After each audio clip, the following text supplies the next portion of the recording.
So welcome to the 20 years Australia tour after moving.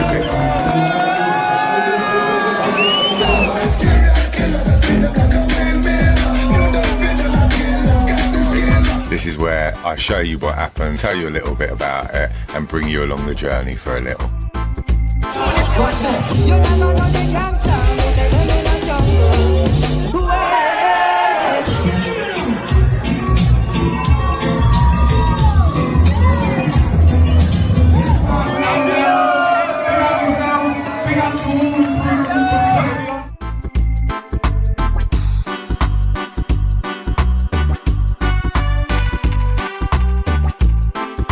So first things first, tell you a little bit about these tours. The way they work is you tend to get an anchor booking. So this time we had an anchor booking with a festival in Perth, or just outside of Perth, called Freaks and Beats.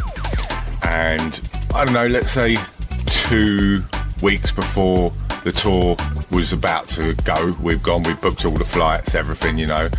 The way it works with Australia and other places quite far, like America, Canada, etc., is you tend to get a landed price. So you'll get an anchor booking, like I'm saying, festival, that'll pay good money because it's a big festival.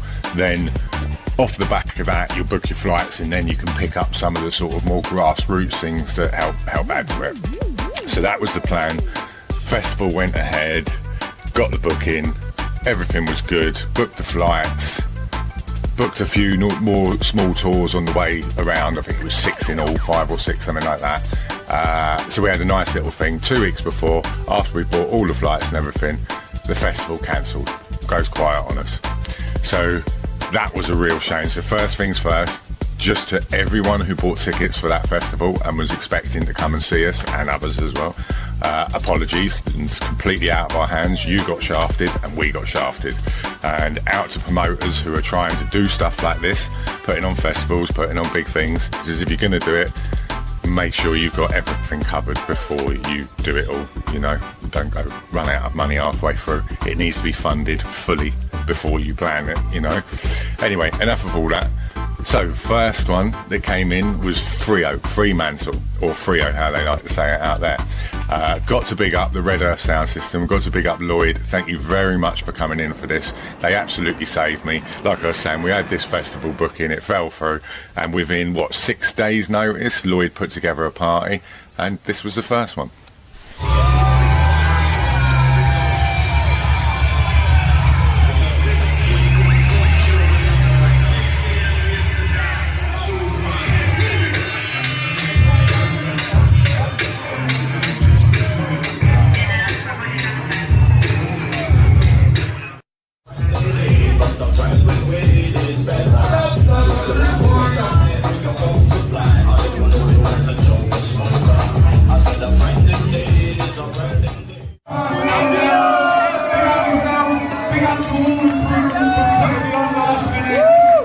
So after that one, which was really enjoyable, proper little intimate one, good turnout considering it was like 5-6 days notice, and yeah, met some lovely guys and girls. It was really nice, really enjoyable.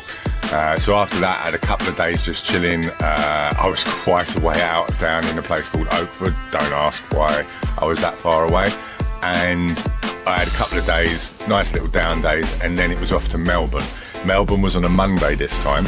Down in Melbourne, it was kicking off. There was the Melbourne Cup on the Tuesday, so this Monday was basically like a bank holiday kind of night. Everyone was off the next day. There'd been a big sort of party the weekend before, and yeah, the Twisted Audio guys who I've played for multiple times, big up Tay and all the crew, and Subyard, who just, yeah, this Subyard sound had like 8 bins in there. It was good, check it out.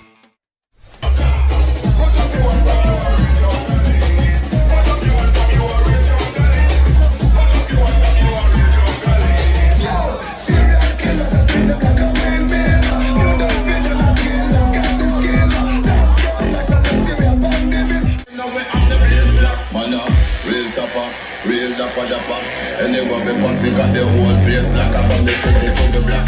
Tell them say when I yap, tell them I'm the big mom and tell them well proper. Tell them one thing up with them come stop.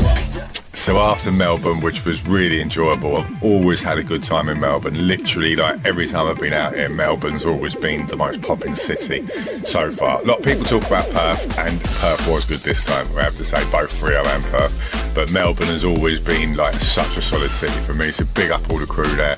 We're already booked. The Twisted Audio guys have booked us for next New Year. So 26 going into 27, New Year's Eve, we'll be out there. We'll be touring Australia again, potentially New Zealand. We'll see what comes in. Usually Australia fills it up, so you know that's enough. So yeah, we'll be looking forward to that one. Big up Melbourne.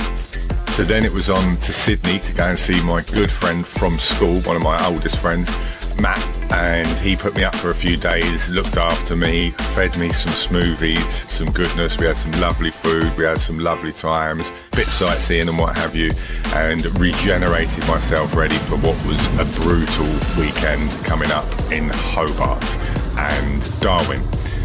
So I've just got to say a massive thank you to Matt and to Blonard for looking after us. An absolutely lovely time as always. Can't wait to see you again. So we ended up in Hobart.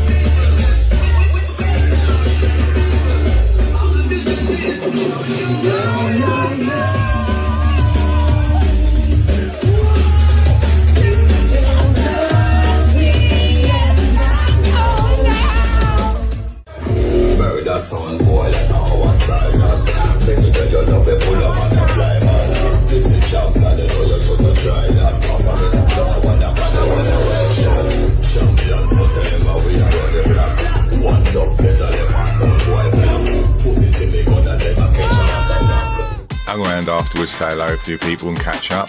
By the time I got back to the hotel, it was probably about 1:30. It's like, oh, okay, yeah, got to book an Uber. We had the Uber booked. The Uber was booked for 3:45 a.m. because I had a 6 a.m. flight. Yeah, the scheduling was mad. So that was the Friday night, and then Saturday morning, 6 a.m. flight where I've got to go up to Melbourne and then go from Melbourne all the way over to Darwin.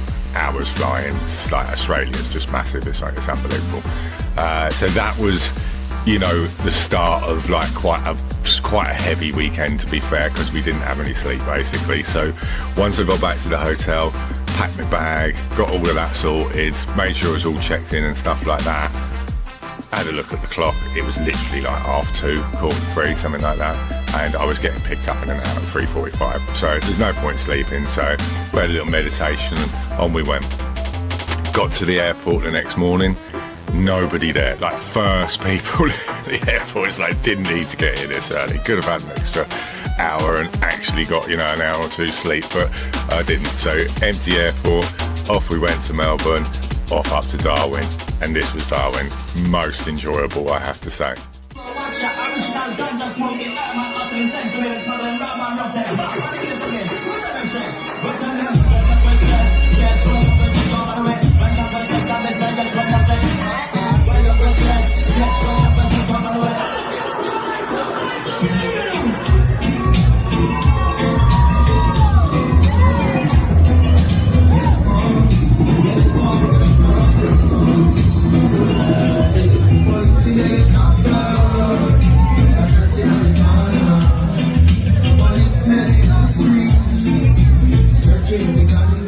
So Darwin was a really, really enjoyable party, really intimate night. The guys there looked after us so well.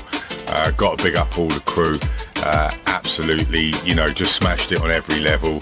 Like, good sound system, good vibes, looked after me. So big up James, big up Will, big up everyone I met. You know, I can't remember quite all the names, but it was really good. It was a completely good party. They were really impressed. They were really surprised. It was, you know, wet season up there, so it wasn't a lot of tourists and stuff. And yeah, it was good. It was an enjoyable party. And I ended up that night at the after party as well.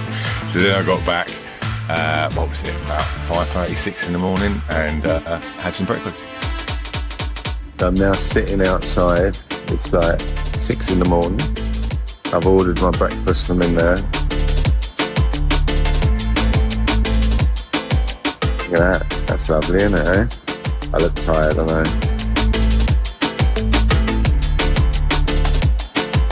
So we had a day of rest in Darwin before we had to get going on the Monday, and we were greeted by some nice storms. So here's some footage of me just chilling out basically on the following day. I think it was about 12 in the afternoon by the time I got to sleep. No sleep the night before in Hobart. Managed to get some sleep just before the party for Darwin. Woke up about 10 o'clock and I was playing at 12, you know, till half 1. So then, yeah, went to the after party, like I say, and had a brilliant time with the crew.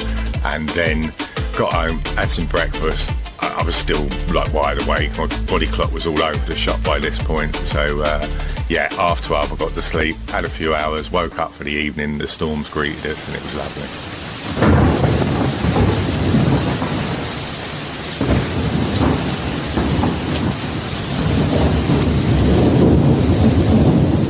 So on the Monday, feeling quite ill. I just after that weekend, it was really good and enjoyable, but after that weekend with the no sleep the night at Hobart, sleeping odd hours, no sleep the next night, sleeping odd hours in the day again, Monday hit and I just got a cold. I got hit by cold and flu. I had to fly down to Perth and then I got a couple of days chilling in an Airbnb in Perth and I was just absolutely hammered. For the first couple of days I was ruined. I did manage to go to Frio on the Tuesday, caught up with Lloyd again, had a little catch up with him, watched a bit of sunset, you know, caught up with a couple of people on the beach. We were just chilling there for a bit and that was lovely. But the whole sort of few days down in Perth ended up being recovery mission. I ended up in a Thai restaurant, just getting takeaway from them, getting tom yum soup stacked full of chilies and asking them to put loads of garlic in it as well. I was getting ginger, lemon, honey, turmeric, boiling it all up and having that as a tea just constantly. So between, you know, I didn't really eat much. I was just literally soup and tea, homemade, this homemade remedy. By the time I got to Wednesday, I think it was, Wednesday, Thursday, so a couple of days were really rough. I sort of woke up middle of the night and I just felt loads better. I was still a bit ill, but I felt so much better to the sort of head cold. So I kept playing through and then by the time Friday came, I was ready for Perth. Still feeling a bit rough, but I was ready and a lot better than I had been. And it was the Vault and this was good. Check this out.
So yeah, that was the Vault and that was enjoyable. Really, really good setup. 360, kind of like playing in the UK almost. They absolutely loved it. They were going mad all night. It was really enjoyable. Big up to all the crew, all the crowd that came.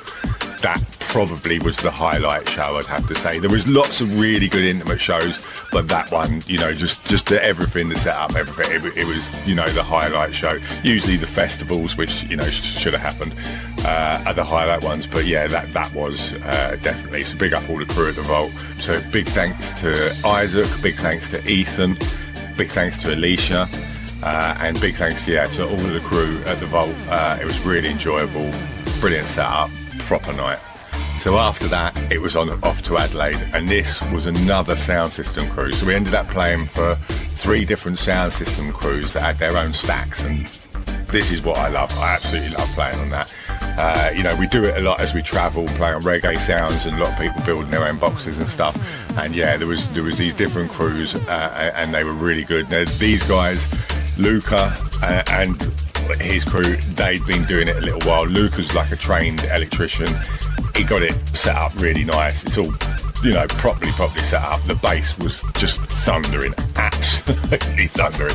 Probably like the loudest bass for the size of the boxes out of all of them, out of all the systems. But some of the other ones were just so really well tuned as well. I don't know if it was where I was, but I think with this one, the bass was so heavy, sometimes with the vocals, they didn't just pop through quite enough. From my position, I was getting just drowned in thundering 40 hertz bass all the time.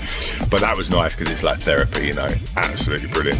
So yeah, I've got to big up the Adelaide crew. Yeah, like, I was absolutely knackered by this point, you know. It's like end of the tour, you know, my energy levels are way down compared to the first one. I've been through 3 weeks of travel, 3 weeks of time differences, you know, I don't know how many flights by this point, you know, 10, like more than 10 flights, you know what I mean? So I was absolutely ruined, but it was still really enjoyable. Met a few people afterwards, just having a little chill, and yeah, I've got to big up everyone for that night. It was, you know, it was very, very enjoyable. So I've arrived in Adelaide, and I don't know if you can hear it, oh, it's bloody stopped now. There's Christmas songs playing. It's so weird. So it's like 20 degrees outside. I've been, you know, 25s, 30s, loads, apart from Hobart, which was cold. And you come, and then it's Christmas songs playing. It doesn't compute in the brain. That and a lot of travel that makes you completely and utterly deluded, you know, most of the time, to be fair. I've like bashed my head and everything, you know. I'm getting to that stage now where the tiredness is taking over. Bashed my head the other day. Not good, eh? Right. So Adelaide tonight, let's go check it out. We got some like literally big party going on with Christmas songs over there. So yeah, it's mad. I'll go and have a look. It's over to you, Adelaide, to get us to this moment. Are you going to help me count down from 10 to 1? Hold on, 10. Right. 10. No, 9, 8, 7, 6, 5, 4, 3, 2, 1.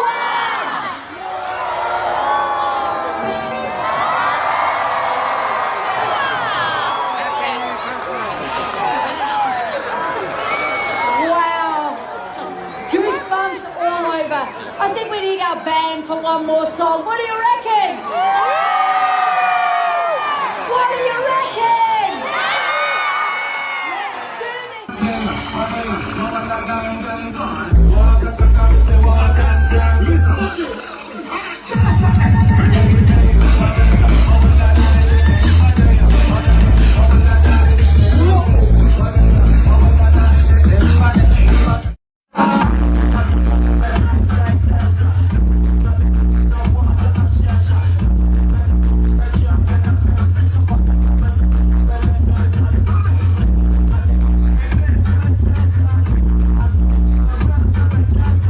So then it came to the journey home.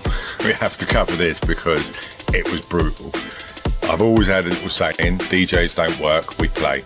What the work is with a DJ is the travel. It is just, it is relentless sometimes. I wasn't the one booking these flights, so I'm blaming the agents. Big up to the agents, but yeah, I'm blaming them. So I had, from Adelaide, I had to then go to Perth. So I was playing Perth the Friday, Adelaide the Saturday, and on the Sunday, I had to go back to Perth. You know, that's not a small sort of journey. Like, it's a big country, Australia. It's a big country. So from Adelaide, I went to Perth. Then I had, 5 hours in Perth waiting for my flight that night. And then at midnight, I had to go from Perth to Hong Kong. And then I had a 6-hour layover. And then I had to go from Hong Kong to home. And I arrived at Heathrow. And then from Heathrow, I had to pick up my car and drive back to Ramsgate. It's like traffic 3 hours, clear run 2-hour drive. All in all, it was a 40-hour round trip. It was like 40 hours, 20 minutes. I timed it from Adelaide Airport when I sort of got dropped off to when I walked through the door of my girlfriend's to see her, the boys and the doggies, which I was very happy to see after 3 weeks being away. And 40 hours later, it was brutal. So then it was time for rest and recovery. So once again, I just got to say thank you to everyone. Thank you to all the organisers, all the promoters, all the sound system guys, out to everyone who bought tickets and came out to see us. Really, really appreciated. It was absolutely and utterly enjoyable. It was an absolute adventure. I love Australia. If you ever get the chance, if anyone hasn't been and you get the chance, go. You will not regret it. It is a beautiful place. Until next time, I'll see you then.